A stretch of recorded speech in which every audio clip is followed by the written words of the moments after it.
ہم کریں گے ہر مظلوم کی حمایت۔ السلام علیکم، میں ہوں حورین فاطمہ اور آپ دیکھ رہے ہیں حمایتی نیوز HD چینل۔ نظر ڈالتے ہیں آج کی اہم خبروں پر۔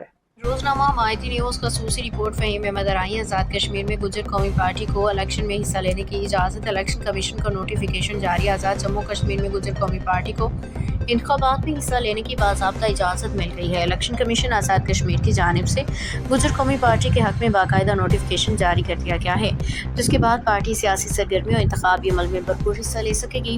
گجر قومی پارٹی کے جنرل سیکرٹری اعتزاز گجر کھٹانہ، سیکرٹری اطلاعات ذاکر گجر نے اس پیش رفت کو گجر برادری کے لیے ایک تاریخی کامیابی قرار دیا ہے۔ گجر قومی پارٹی کے کراچی کنوینر برائے کشمیر کے مطابق پارٹی کے رجسٹریشن اور دیگر قانونی مراحل کے تمام اخراجات چودھری عبدالحمید گجر نے برداشت کیے اور اپنی قوم کو عزت، وقار اور سیاسی شناخت دلانے میں اہم کردار ادا کیا۔ انہوں نے بتایا کہ گجر قومی پارٹی کا رجسٹریشن لیٹر پہلے ہی جاری ہو چکا تھا، جبکہ گزشتہ روز الیکشن کمیشن کی جانب سے باضابطہ نوٹیفیکیشن بھی جاری کر دیا گیا، جس کے بعد پارٹی کے کارکنان رہنماؤں میں خوشی کی لہر دوڑ گئی۔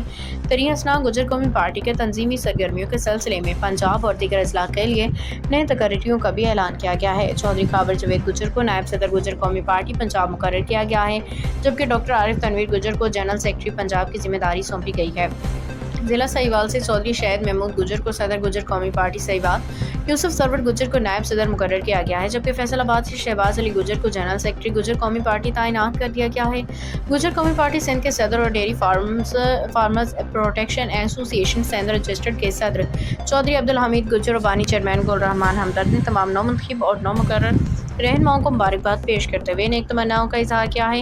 انہوں نے امید ظاہر کی کہ نئے عہدیداران گجر برادری کے حقوق کے تحفظ، سیاسی نمائندگی اور قومی خدمت کے لیے بھرپور کردار ادا کریں گے۔ من جانب شعبہ نشر و اشاعت گجر قومی پارٹی پاکستان۔ باخبر رہیے ہر جگہ ہر وقت، جانیے ملکی و غیر ملکی حالات و واقعات یقین کے ساتھ۔